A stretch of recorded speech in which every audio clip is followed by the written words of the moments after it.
Linda was cooking dinner, humming a tune from the operetta she and her husband watched last night.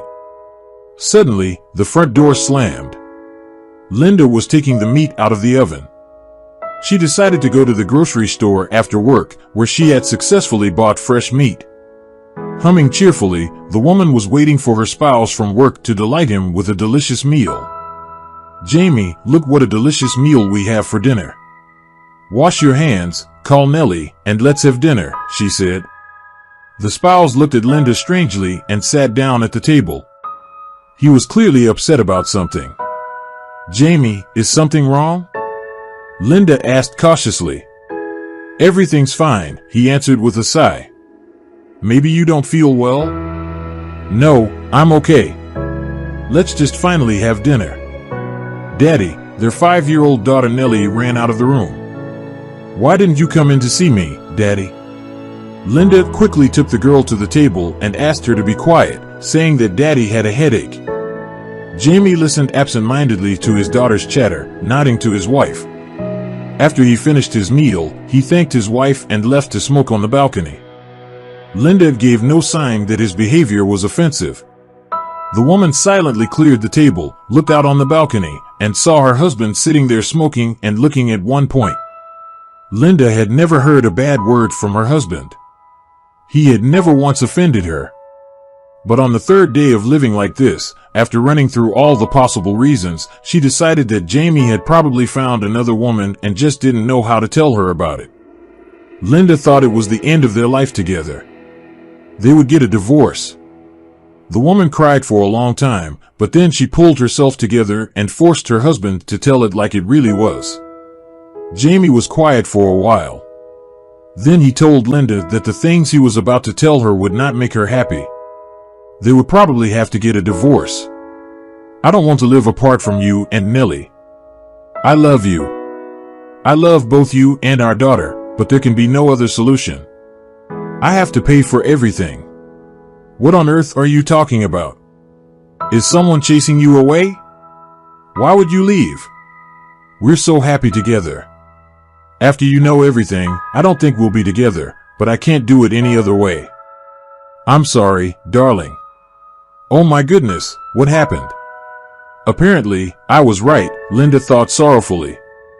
"He cheated on me, and his mistress got pregnant." Linda burst into tears. "Don't cry, Linda. Just listen to me, and then you can judge me. I hate you, you bastard. Did you think of us? Did you think of me? Of Nellie? Why are all men such? Do you realize that you've ruined not only my life, but your daughter's life as well? Linda, listen to me. I beg you. You and I didn't even know each other then, and Nellie hadn't been born. Hear me out, please." Jamie was quiet, and Linda listened to his story. "I used to go on vacations to my grandparents, to a remote village. It's in the middle of nowhere, but the nature there is so beautiful, pine forests on one side, and mountains in a blue haze of clouds on the other. There's also a river there. The water was very cold, but we went swimming anyway. Beautiful meadows, pleasant herbal smells, and a lot of berries in the forest. Can you imagine, Linda?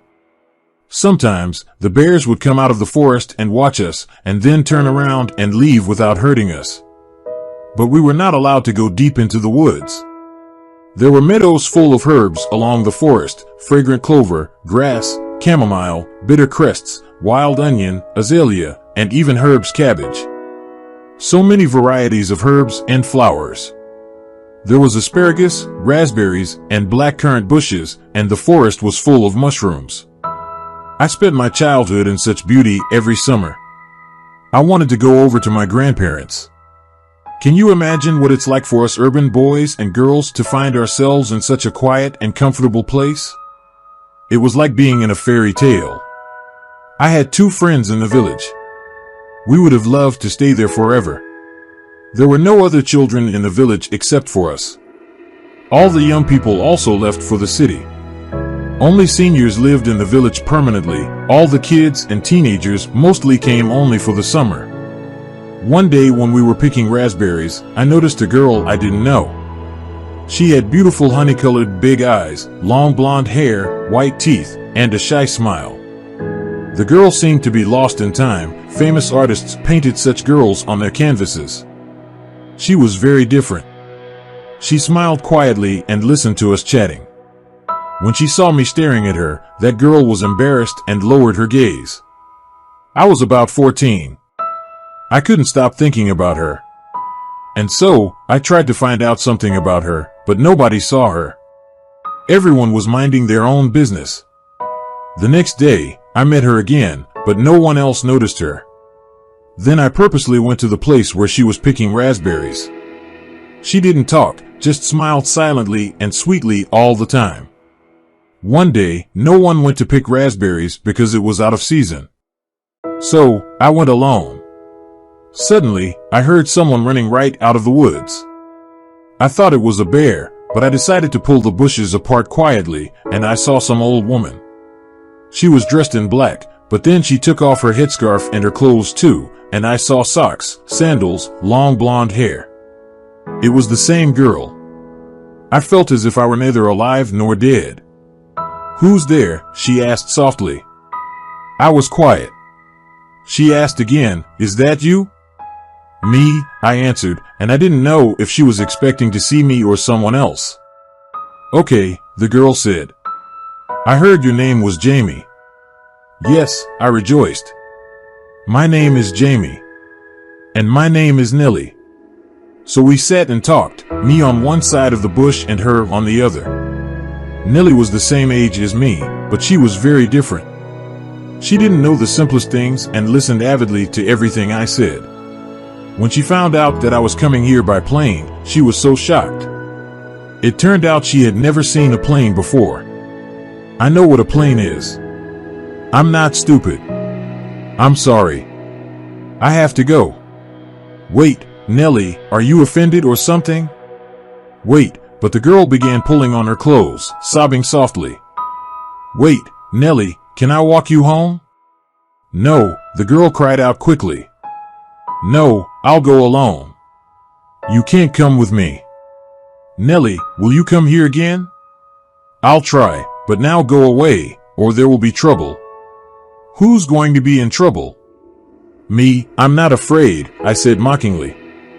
Me, I'm afraid. And the girl disappeared into the thicket. All day long, I wondered who Nellie was and where she came from. I even began to believe in all the fairy tales my grandmother had told me when I was a kid. Could she be a mermaid or a forest girl, or maybe she was the granddaughter of a forest sprite? By evening, I couldn't stand it and asked my grandmother if there were any villages nearby. My dear, you know there are no settlements near our village. We're in the middle of nowhere. Not really, Grandpa had said. There's a hermit village. People live there too. Oh, they live in complete isolation, behind a high fence, and never come out. And Grandma shook her shoulders. Who? I didn't understand those hermits. I had learned about hermits in school, but I had no idea they still existed. I thought it was long ago, not even in our era. Now there's space, airplanes, teleportation is about to be invented, and yet there are still hermits. No way, that's ridiculous. I cautiously started asking my friends, and it turned out that everyone had heard of that mysterious settlement. Nellie did not show up, and I missed her. One day, as I was sitting on the roof of the house looking out at the blue peaks of the mountains, dreaming about something, someone called out to me. It was Nellie, standing near my house. She was looking up at me. I rolled off that roof and nearly hurt myself, but 30 seconds later, I was standing in front of the girl. From that day on, my life changed forever. Nellie would tell her grandparents that she was going into the woods, and then she would come to me. We'd quickly get the right amount of what Nellie had come for, mushrooms, berries, or herbs. And then we'd just go into the meadow, lie down on the grass, and talk. Basically, I talked, and she listened, rarely asking questions. I told her about the world I lived in, about discoveries, space, the ocean, islands, the world revolution, the war, school, universities, the army, factories and plants, and movies. I told her about everything. We were like from two different worlds, but in fact, that's how it was. The adults might have known something about the world outside the walls, but the children knew nothing. They were afraid to take a step beyond their isolated village. But Nellie was very inquisitive and brave. Now I realize that it's not measured as bad or good, it's just that people live differently now and back then. Nellie, how did you even get here? I found your village a long time ago. At first, I watched you from afar, then I started to come closer, and then I met a girl. She gave me a dress, sandals, and socks. I changed my clothes and come out to you. Everyone thinks I'm from around here. I keep quiet, listen to your conversations.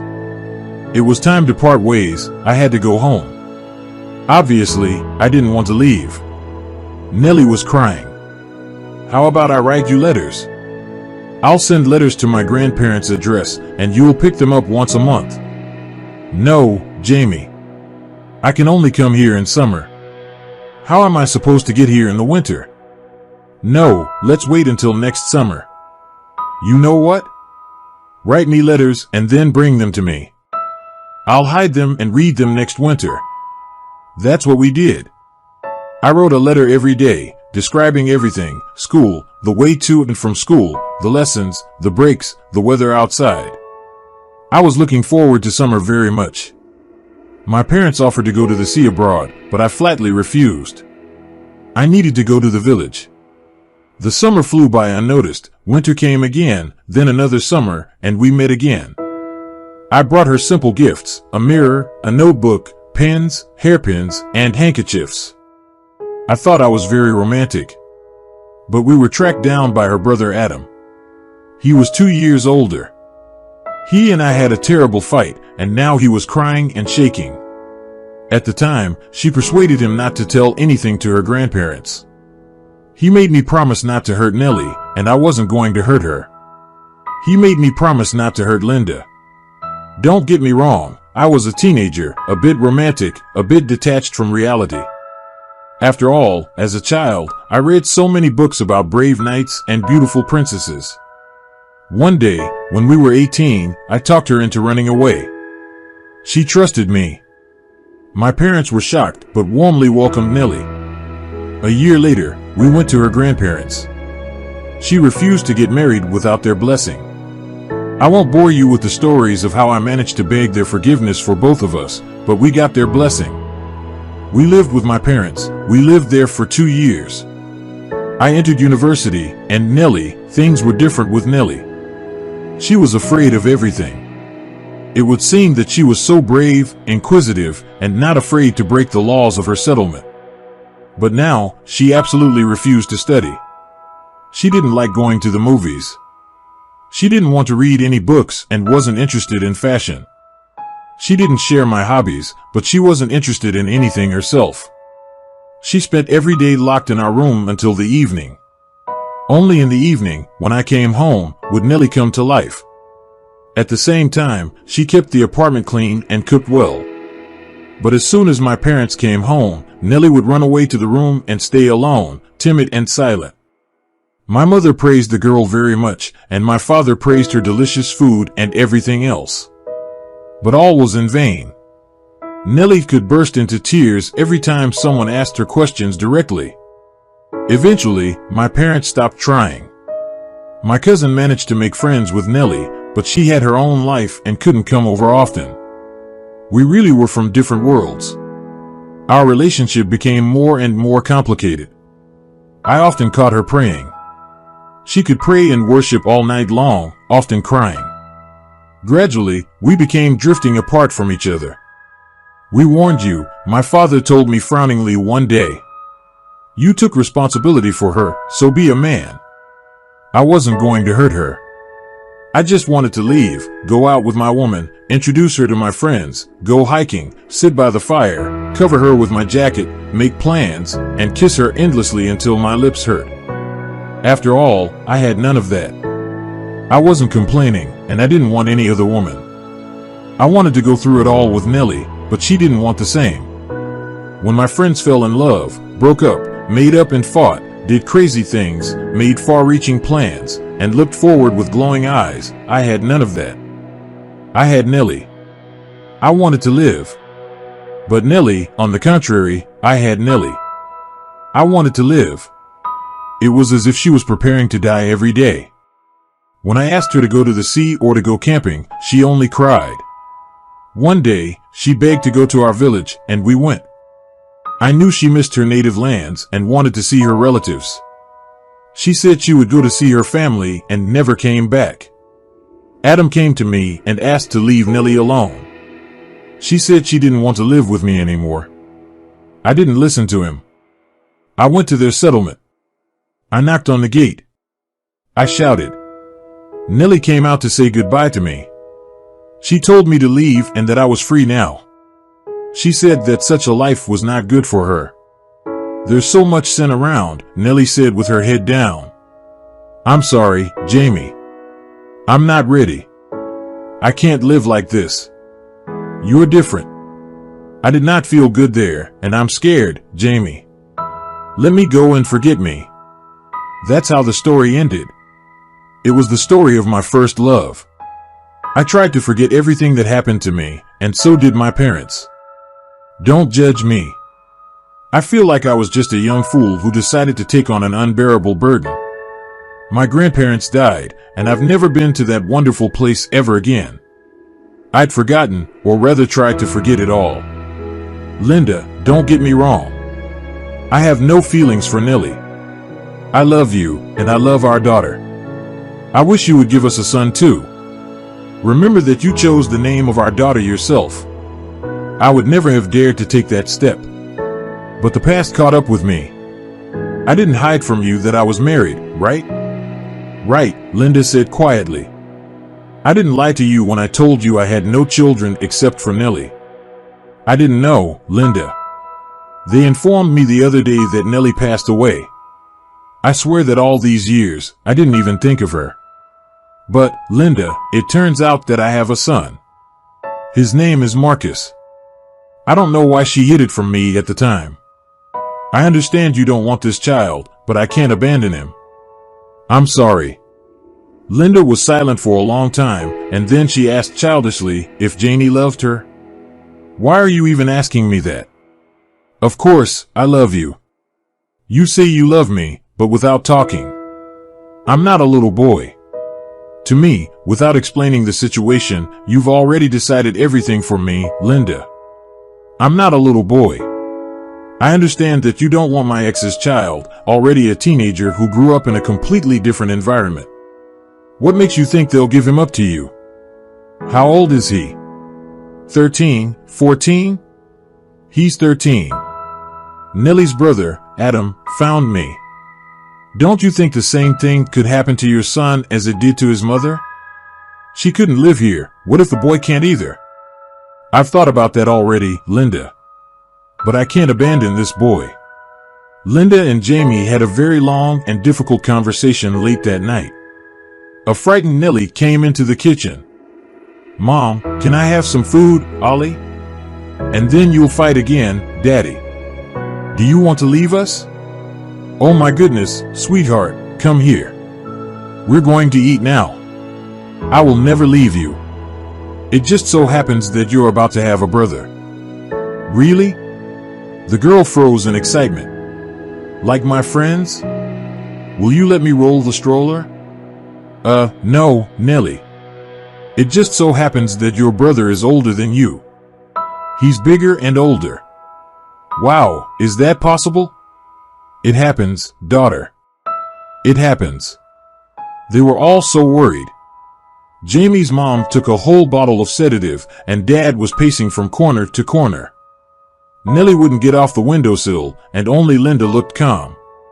She controlled her emotions. Everything inside her was burning. She asked herself many times if she was doing the right thing. Marcus charmed everyone. He looks a lot like Jamie, her mother-in-law said with a quiet sigh. He's just like my son. Wow, they also look alike with Nellie, their eyes. Linda imagined a solid, big teenager with an old-fashioned haircut, wearing an overcoat and knee-high boots. But he turned out to be a handsome boy with big amber eyes and dimples on his cheeks, just like Jamie and Nellie. The boy smiled shyly and held out his hand. An hour later, he was sitting with Nellie on his lap, and she was telling him about the funny situations that happened in kindergarten. No one expected it to be so easy. Everyone prepared for the difficulties. Linda prepared for the worst, remembering her husband's stories. Jamie and his parents remembered past experiences, but things were different. The boy was like he was from the next neighborhood. Marcus, Linda once asked, "I believe you're not familiar with everything you see here, are you?" "No, on the contrary. I've been to the big city many times. Now we are allowed to leave the settlement. It's just that we live apart from everybody else. We stick to the rules and so on. Now our settlement is not what it used to be. Besides, Mom taught me everything. It's like she knew I'd have to go away." The boy got sad. "Do you miss your mom?" "Yeah, but I know I can't get her back. She told me that when Dad finds out, he'll take me away." At first, it was hard for the boy in school. But thanks to his teachers, he coped with his difficulties. He learned new information quickly, even though he came to school with almost no knowledge. After a while, he even became an A student. Linda was very worried about whether she could accept Marcus and whether she could be friends with him. But 6 months later, she couldn't imagine her life without him. Janie was happy about it. One day, Linda found him on the balcony, smoking and staring at the wall. "Jamie, I know that look. Tell me what happened right now. Another ex-wife, children, grandchildren? Come on, Linda, my friend is selling his country house. Maybe we should buy it. We can take the kids out to the countryside, relax from this urban noise, and enjoy the fresh air. There's nothing to think about." Linda hugged her husband. "We should buy that house." "Mommy, I finally got an A in chemistry," Marcus shouted. He rushed out to meet Linda, who had come home from work. Nellie ran after him, showing that Marcus had finally gotten an A in that damn chemistry. Marcus was picking Nellie up from daycare on his way home from school. He didn't pick her up in the evening, but right after lunch. But the girl was insanely happy. All the children looked at them enviously. After all, Nellie had such a handsome, kind, and cheerful brother. Soon, they would be going to school together too. "Mom, Mommy," the children jumped, and Linda sat down on the chair in the hallway. Tears of happiness and joy flowed from her eyes. "Mom," the boy called her Mom. All fears were left behind. Now they will only go forward, only to good things. Marcus quickly got used to everything. Everyone loved the boy. When they heard the whole story, even Linda's parents accepted the boy as their grandson. "There are never enough grandchildren," Linda's dad said, and her mom smiled quietly and set the table to feed her new grandson something delicious. "I wish we had a house here," Linda said enthusiastically. "It's far away from the city, but it'd be nice to come here on vacation. It's so beautiful." The houses had long been empty. No one lived in Jamie's childhood village anymore. All that remained there were memories. Only some of the children and grandchildren of the deceased pensioners came for the summer, keeping some order in the little village. Jamie and Linda opened the house. Inside the house, everything was the same as it had been those years ago. It seemed as if Grandpa and Grandma went somewhere and would be back soon. In the evening, the children came home. Linda was still afraid to let them go there, but the children bravely went to the hermit settlement. Nellie had a toy in her hand, a whistle. "Uncle Adam gave it to me. It turns out that Marcus and I have an uncle. Did you know we have an uncle? He lives over there." The girl pointed somewhere beyond the woods. "And what are you wearing, Princess?" "Uncle Adam's wife gave me this dress, and she braided my hair. Now I don't feel too hot." "Oh, I see." The years have passed, and the children are long grown. Jamie and Linda are already babysitting their grandchildren. They've long forgotten that Marcus lived somewhere else. Sister and brother were very friendly. Jamie, Linda asked one day, Would you really leave then? Yes, Linda. I can't abandon my son. But then you would abandon your daughter, Jamie. What makes you think that, Linda? I would have left you, not my daughter. If you had told me that you didn't need Marcus, I would have left. Linda decided she shouldn't tempt fate anymore and ask stupid questions. I didn't expect anything from you, Linda. I knew what a shock it was to suddenly have a child in our lives. Moreover, he was already a teenager. I was afraid, but I'm sorry. I couldn't do it any other way. Come on, Jamie. Let's just forget it all. It's a good thing it happened that way. Thank you for joining us today on Deep Stories. Be sure to like and subscribe and hit that notification bell so you don't miss out on our next video.